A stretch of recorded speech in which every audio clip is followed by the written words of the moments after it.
सभी बच्चों को नमस्कार, गुड मॉर्निंग।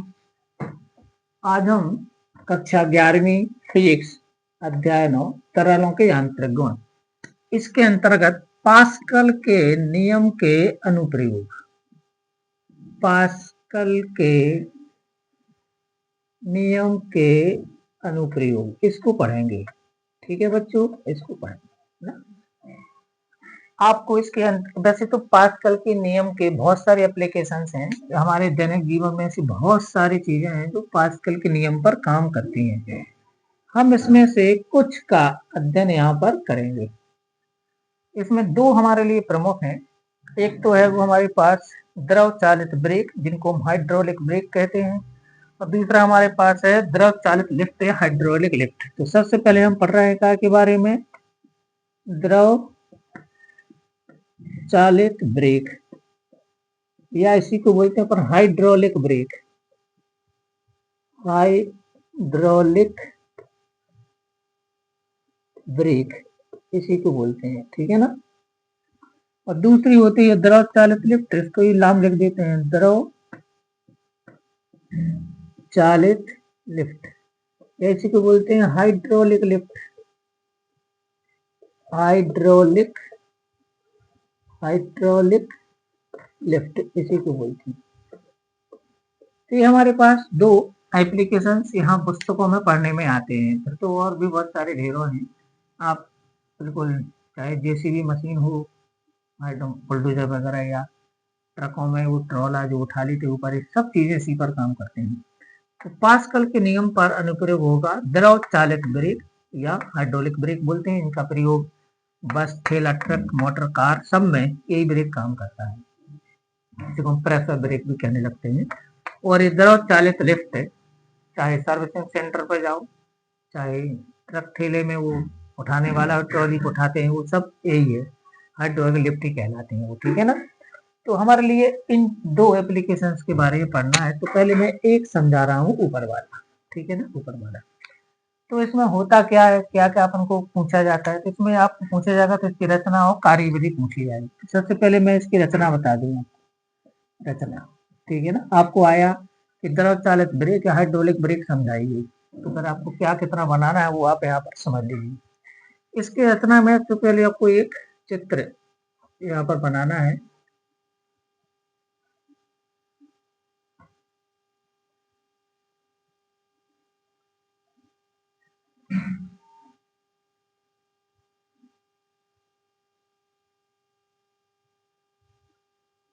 समझ जाओ तो कि एक गोल टाइप का पहिया है हमारे पास।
इसमें इस टाइप से ये पूरी नली बनी हुई है और इनमें ये ऑयल भरा हुआ है, जिसको बोलते हैं हम ब्रेक ऑयल, ठीक है ना, आपने नाम सुना होगा ब्रेक ऑयल।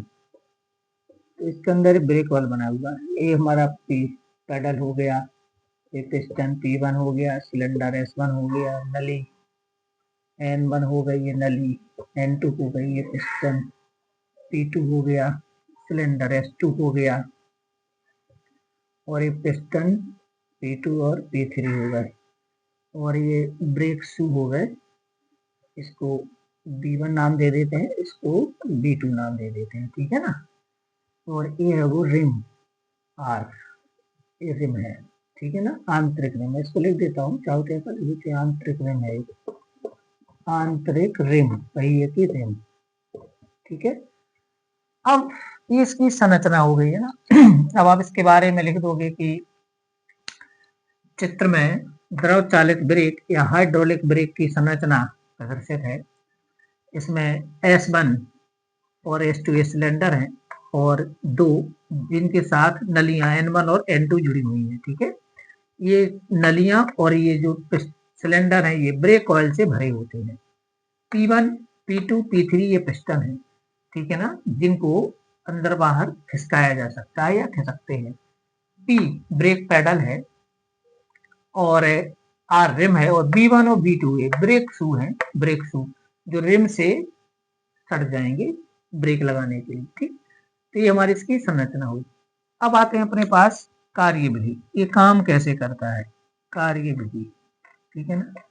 रचना में सारा कुछ समझा दोगे। क्या P क्या है, ब्रेक पेडल है, ऐसा लिख देना।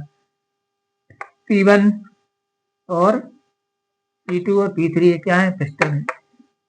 S1 S2 क्या है, सिलेंडर है। N1 N2 क्या है, नलियां हैं। B1 B2 क्या है, ब्रेक शू है, और R क्या है, आंतरिक रिम है। बस हो गया। और ये कनेक्शन अगले पहिए को चला जाएगा, यहाँ से अगले पहिए को कनेक्शन चला जाएगा, ठीक है ना। यहाँ लिखेंगे अन्य पहियों की ओर, अन्य पहियों की ओर जाएगा ये कनेक्शन, अन्य पहियों की ओर ये कनेक्शन चला जाएगा, ठीक है ना। तो ये आपको इस टाइप से एक चित्र बना देना है। अब अपन आते हैं कार्यविधि पर। क्या होता है कार्यविधि, देखें समझ लीजिए, क्योंकि लिख थोड़ी रहे हैं, समझना आप जानते हैं ना। जैसे ही ड्राइवर ब्रेक पेडल को दबाता है, ब्रेक पेडल को दबाया उसने, तो ये पिस्टन अंदर की ओर खिसकेगा, अंदर की ओर मूव करेगा। इसने दबाया तो पिस्टन कहाँ जाएगा, अंदर। पिस्टन अंदर जाएगा तो इस ऑयल पर प्रेशर आएगा, इस ऑयल पर क्या आएगा, प्रेशर।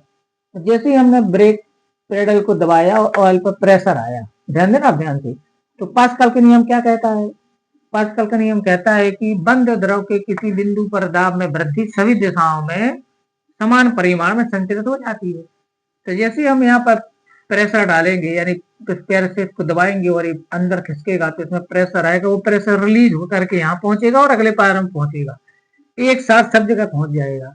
अब जैसे ये प्रेशर यहाँ से चला प्रेशर और यहाँ पर पहुंचा, तो ये पिस्टन खुलेंगे।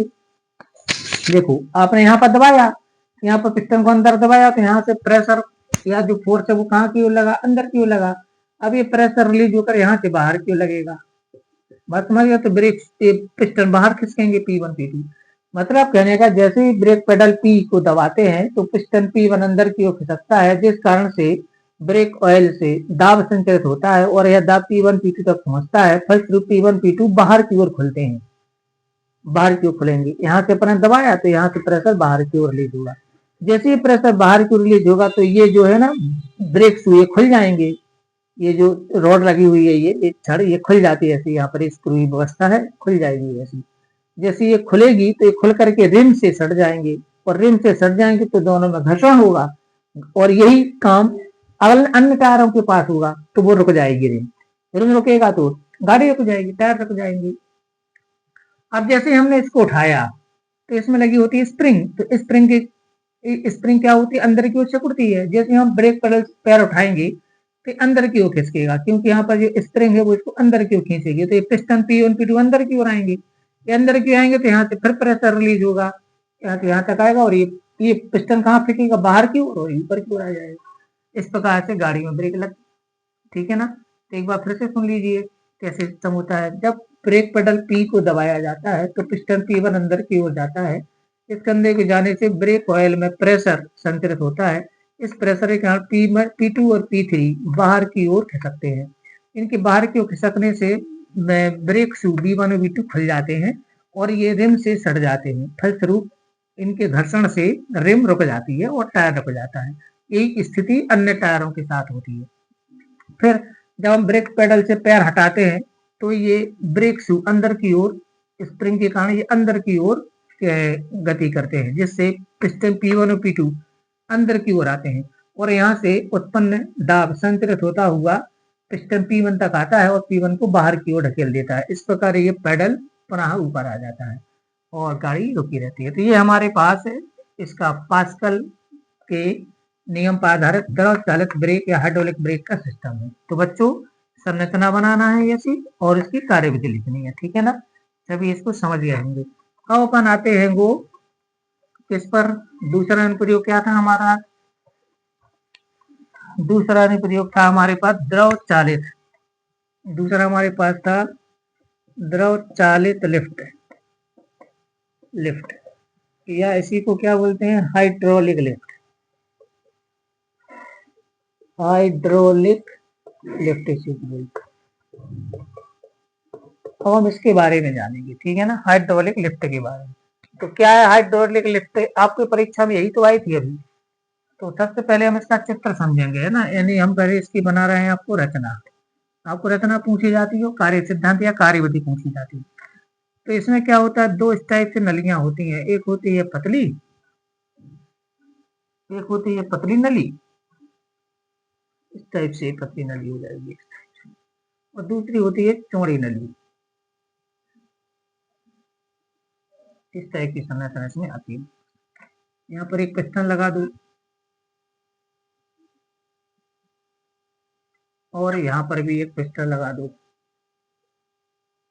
इस पिस्टन को बोलेंगे वो प्लेटफॉर्म, प्लेटफॉर्म कहलाता है, ठीक है ना।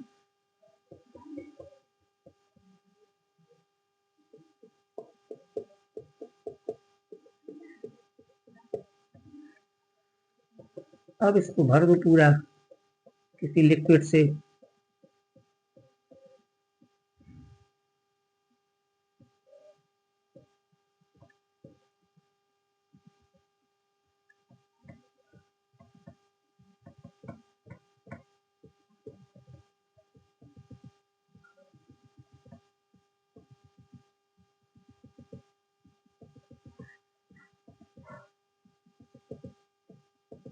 इस टाइप से, है ना। बस इतनी इसमें आपको क्या करनी है, संरचना बना देनी है, ठीक है ना।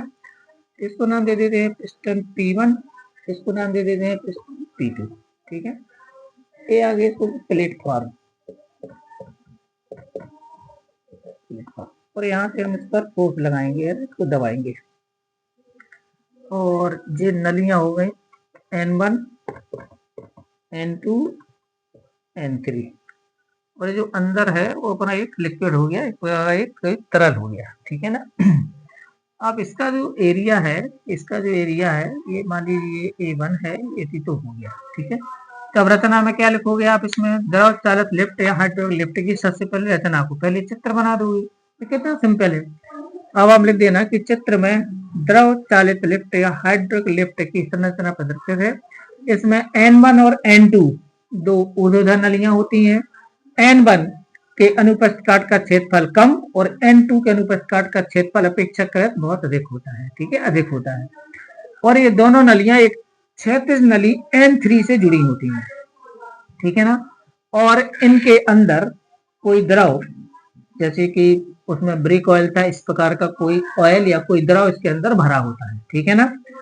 P1 पिस्टन है जिसे बल लगाकर दबाया जाना है, और P2 दूसरा पिस्टन या प्लेटफॉर्म है जिस पर कोई वस्तु जिसको उठाना है उस पर रखी जाती है, ठीक है। अब इसकी मैं बता रहा हूं कार्य सिद्धांत, कार्य सिद्धांत दोनों बता रहे हैं इसमें, कार्य सिद्धांत समझा रहे हैं, ठीक है ना।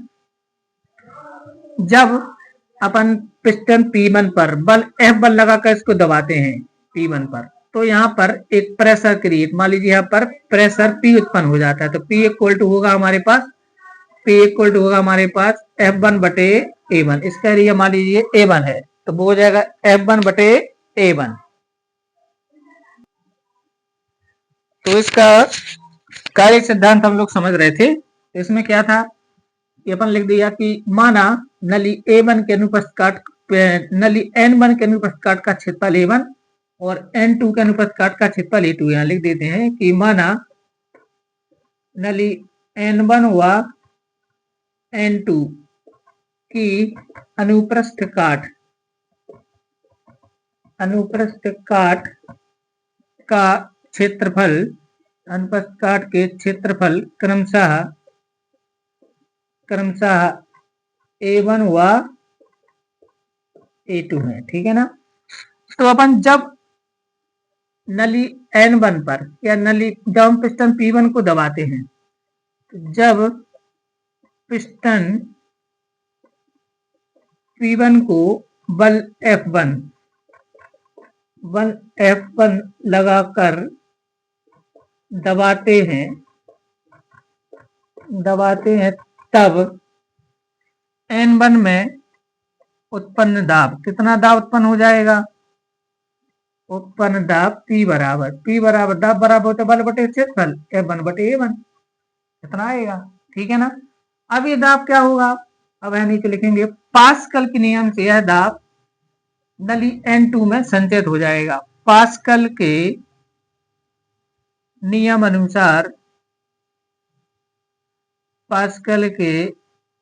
अनुसार यह दाब नली N2 में संचरित हो जाएगा। नली N2 में संचरित हो जाएगा। कहां पर संचरित हो जाएगा बच्चों? N2 में। तो यहाँ पर मैंने नीचे दबाया तो यहाँ पर ये ऊपर की ओर, यहाँ ऊपर की ओर दाब लगेगा। ठीक है ना। तो अर्थात पिस्टन P2 पर कितना दाब लगेगा? इस प्रकार P2 पर पिस्टन P2 पर ऊपर की ओर आरोपित बल, ऊपर की ओर लगने वाला बल, कितना बल लगेगा? लगने वाला बल तो हो जाएगा F2 बराबर, बल बराबर होता है दाब गुणा क्षेत्रफल, तो P गुणा A2। भाई इसका क्षेत्रफल है A2, ये लिखा, इसका क्षेत्रफल क्या है? A2 है, और दाब यहाँ पर कितना है? P है। अब यहाँ पर मान लिख दो, तो F2 इक्वल टू P का मान है F1 बटे A1 गुणित A2। ठीक है ना, ये आ गया। अब यहाँ से A2 की वैल्यू जितना ज्यादा होगी फोर्स उतना ज्यादा हो जाएगा ना। अब यहाँ से एक बार ले लेते हैं, चलो, या F2 बटे F1 बराबर आ गया A2 बटे A1, ऐसा आ जाएगा।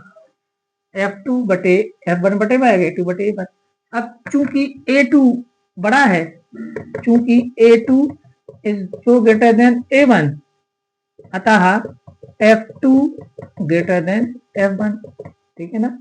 मतलब A2 की वैल्यू A1 से बहुत बड़ी है, या सिर्फ एक ही बार लगा दो, बहुत ज्यादा ही दिखाना है तो एक ही बार दिखा दो। चूंकि A2 ग्रेटर देन A1, मतलब A2 इसका एरिया इसके एरिया से ज्यादा है, अतः A वाला जो फोर्स है F2, A वाला फोर्स F1 से ज्यादा होगा। इस प्रकार एरिया जितना ज्यादा होगा, यहाँ पर आरोपित फोर्स उतना ही ज्यादा हो जाएगा। यही इसका कार्य सिद्धांत है, मतलब एरिया ज्यादा होने से फोर्स बढ़ जाता है। तो ये हमारे पास है, आपको नीचे समझा देना इस प्रकार बल F2 का मान F1 से अधिक होता है, और यहाँ पर भारी वाहनों के या वस्तुओं को कम बल लगा करके उठाया जा सकता है। ठीक है, तो ये आपको इस टाइप से इसका सिद्धांत समझा देना है। ठीक है ना। और आपको नीचे बस क्या लिख देना नीचे कि यह प्रदर्शित करता है कि यदि पिस्टन P1 पर अल्प बल लगाया जाए तो पिस्टन P2 पर हमें अधिक बल प्राप्त होता है। क्या लिखना है? इस प्रकार यदि पिस्टन P1 पर अल्प बल लगाया जाए तो पिस्टन P2 पर अधिक बल प्राप्त होता है। यही इसका कार्य सिद्धांत है द्रव्यचालित का। तो ये आपको इस टाइप से यहाँ तक आपको समझा कर 2 लाइनें लिख देनी है। मैं 2 लाइनें और लिख देता हूँ कि इस प्रकार यदि पिस्टन P1 पर पिस्टन P1 पर अल्प बल लगाया जाए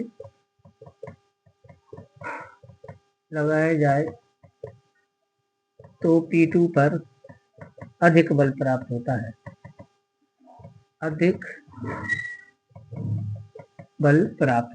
ठीक है ना। यही इसका सिद्धांत है, या द्रव चालित लिफ्ट का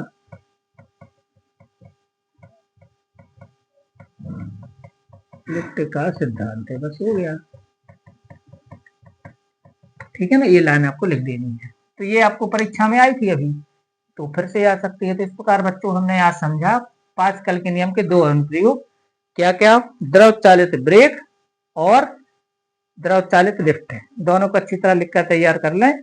अगले वाले लेक्चर में हम बैरोमीटर आदि के बारे में पढ़ेंगे, ठीक है। सभी को नमस्कार।